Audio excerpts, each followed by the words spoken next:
hello guys না hello guys আমরা এখন যাচ্ছি কোথায় কুশল কুশল খেতে কুশল বলতে কি বুঝি আমরা আখ যে আখ থেকে কি তৈরি হয় গুড় তৈরি হয় আর অনেক কিছু তৈরি হয় খালু জি আমরা এটা খাবো সাবধানে এসো ভিতরে কিন্তু সাপ থাকতে পারে দুবাই খালু জি আমি আখ খাবো খাবা এই আখ খাওয়া যাবে না এই আখ দিয়ে চিনি তৈরি করবে জুবাই দেখি গুড় তৈরি করবে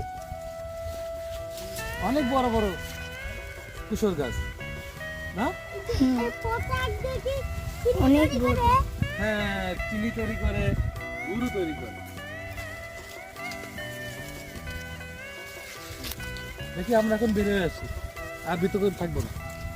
স্টপ হ্যালো গাইস না হ্যালো গাইস